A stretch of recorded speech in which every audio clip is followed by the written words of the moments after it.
வணக்கம். இது ஒரு சூப்பரான ஒரு லொக்கேஷன் பாருங்களேன், செம்ம அழகாக இருக்கும். இங்கே புட்டபர்த்தியிலேருந்து ஒரு 1.5 கிலோமீட்டர் போகணும்.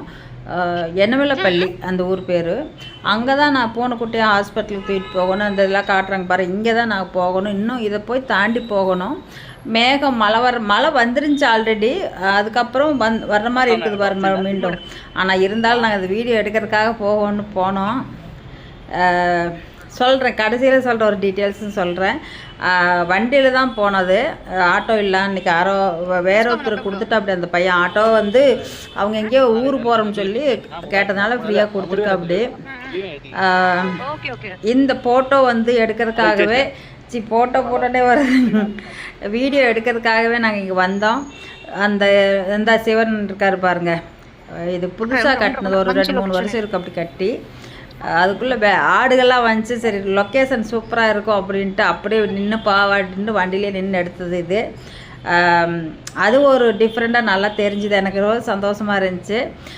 இன்னொரு பொண்ணு ஒன்று வந்திருக்குது, அந்த பொண்ணு காட்டுச்சு, அது வரும், அதை காட்டுறேன் நான் இது ஏன் இவ்வளோ தூரம் இதெல்லாம் சொல்கிறேன் அப்படின்னா, சூர்யா விஷயத்தில் மட்டும் ஏன் அப்படி போச்சு, அது யாருனால கொஞ்சம் ஹெட்லைட் காட்டினா எனக்கு கோவம் அதிகமாக வரும், இப்போனா கோவம் வரும். இதுதான் உண்மை.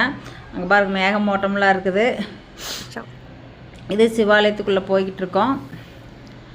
அந்த சிவாலயத்துக்கு முன்னாடி எடுக்கிறாங்க டெக்கரேஷன். இப்போ கொஞ்சம் நோம்பு இது நவராத்திரியில், அதனால் கொஞ்சம் டெக்கரேஷன் பண்ணி நல்லா பண்ணி வச்சுருந்தாங்க. ஆனால் பார்க்குறதுக்கு செம்ம லுக்காக சூப்பராக இருந்துச்சு. நான் இவ்வளோ நாளாக இங்கே தான் இருந்துகிட்டு கூட போகலை. எனக்கு இந்த மாதிரி ஒரு சிவாலயம் இங்கே இருக்குது அப்படிங்கிறது வந்து எனக்கு தெரியாது.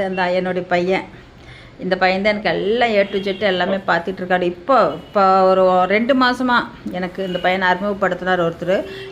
இந்த பொண்ணு தான். இந்த பொண்ணு வந்து பேங்க் மேனேஜர். அந்த பொண்ணு பேங்க் மேனேஜராக இருக்குது, கேஷியர் மேனேஜரில் கேஷியராக இருக்குது. இந்த பொண்ணு இவ்வளோ தூரம் படிச்சுட்டு ஒரு பேங்க்கில் மேனேஜராக இருக்குது. அது வந்து எனக்கு அவ்வளோ தூரம் நான் போகலை, இந்த வீடியோவுக்கு வந்து நான் போகலை. எனக்காக அவங்க போய் எடுத்துகிட்டு வந்தாங்க. அந்த பொண்ணு, இன்னொரு பொண்ணு, இந்த பையன் 3 பேரும் போய் எடுத்துகிட்டு வந்தாங்க.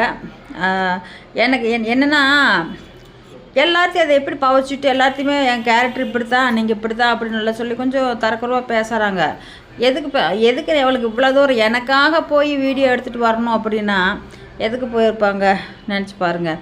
ஒரு அன்பு, அதுதான் அன்பு. எதிர்பார்ப்போட அன்பு இல்லது, சும்மா அது வந்து எந்த ஒரு இதுவுமே எதிர்பார்ப்பு இல்லதில்ல. உண்மையான அன்பை காமிச்சு நான் போய் கேட்டேன், எனக்கு வீடியோ இது மாதிரி வேணும் அப்படின்னு. உங்களுக்காக லொக்கேஷன், நல்ல லொக்கேஷன் நாங்கள் எடுத்துகிட்டு வரோன்னு சொல்லி அதுக்காக அந்த பொண்ணு, இன்னொரு பொண்ணு, ஒரு 2 பையன், மொத்தம் 4 பேர், 2 வண்டியில் 4 பேர் போய் எடுத்துகிட்டு வந்தாங்க. இந்த பொண்ணு தான் பேங்க் கேஷியராக இருக்குது. இன்னும் நான் அந்த பொண்ணுக்கிட்ட பேசலை, தெரியும் எனக்கு. ஆனால் வந்து கொஞ்சம் பிஸியாக இருக்கும் கேஷியர்னால, அது பேச முடியாது.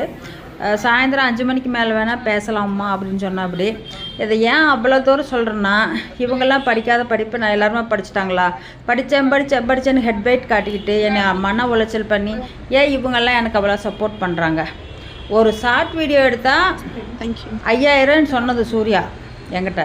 இந்த பொண்ணு, இந்த பையன் இன்னொருத்தர் 2 பேருக்கு காமிக்கல. அவங்க மட்டும் ஏன் எனக்காக எதுக்கு இவ்வளோ சிரமப்பட்டு எடுத்து கொடுத்தாங்க, புரிஞ்சுக்கோங்க மக்களே. வணக்கம்.